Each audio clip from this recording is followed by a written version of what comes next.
Am I the butthole for hiding my boyfriend's dead dad's heirlooms? Am I the butthole for hiding my boyfriend's dead dad's bird heirlooms in the house we share together? I, 27F, and my boyfriend, 32M, recently moved in together after dating for 8 months. I know that seems early, but given rent and our schedules, it just made sense. He owns the house, which he inherited from his father who passed away last year. The house has all of this dad's old furniture, art, and knickknacks, and while they're not horrible in quality, they're not really my style. The plaid wallpaper is a bit overwhelming, but my real issue is that there are a shocking number of ducks, bird sculptures, a coat rack with birds carved in them, bird paintings, etc. Honestly, it's a lot of birds, and I really want to make this our home, but it feels like I'm living in his dead dad's bird mind palace. We've spoken about getting new furniture and redecorating the house, but every time I so much as mention the birds, he completely shuts down. I understand he might have sentimental value here, but he has never told me about his dad's bird obsession before, and I really am struggling to understand why these birds are so important. I mean, I'm willing to keep a few select birds for sentimentality's sake, but the sheer number of birds currently is just ridiculous. Last week, I removed one of the less conspicuous birds and hid it in the basement to see if he would notice or care. He didn't say anything, so the next day I took another. I have now hidden 7 birds, and yesterday, he finally confronted me about it.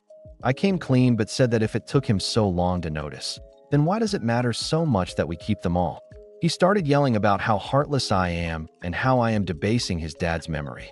So I could understand better, I asked him straight up, what is so special about the birds?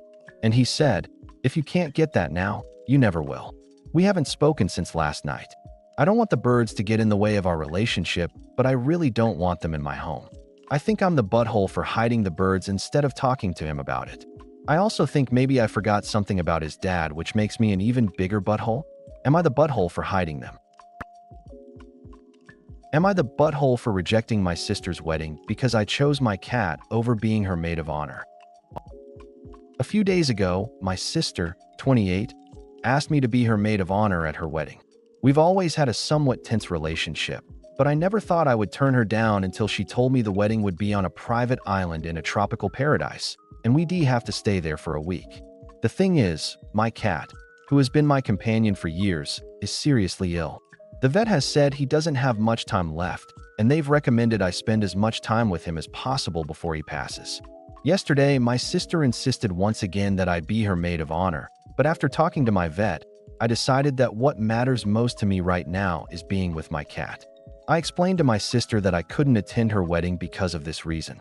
Instead of understanding, she got furious and accused me of being selfish.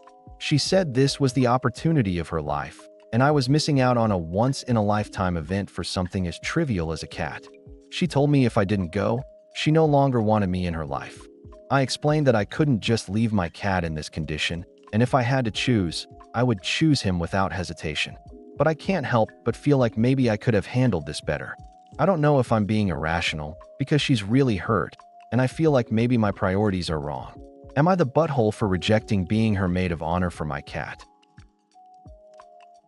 Am I the butthole for telling my dad his dating life is over?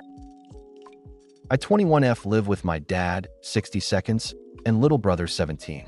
My mom passed away about 10 years ago, and my dad was in a very devastating condition. He loved her so much. Being a single dad was very hard for him, but he always tried his best. After 2 years since my mom's death, my granny and aunt, on my mom's side, suggested my dad to get married. It felt too soon, but they kept pushing it. My dad felt that there needed to be a mother figure in the house, especially for my little bro. So he went and married a lady my aunt and grandma brought in our lives. Technically, it was an arranged marriage. Apparently, the lady agreed to marry my dad cause he worked in a very successful airline company, so marrying him would give her the free flight privileges and other stuff. Fast forward almost 6 months after they married. Our home became hell. They were always arguing. Eventually, they divorced, and he blamed my grandma and aunt for being responsible for the whole thing. Now, almost 7 years after all that, he asked me what I would think if he gets married again. I told him that it's ridiculous, and the only purpose he wants it is to have someone to take care of him while he is old, which is selfish to the other person, and how now he doesn't have anyone to blame if things go bad. I also said that he has nothing to offer the new wife. who is non-existent. Maybe it's the PTSD of the last failed marriage trauma, because he married her too for the same reason, stability. So am I the butthole?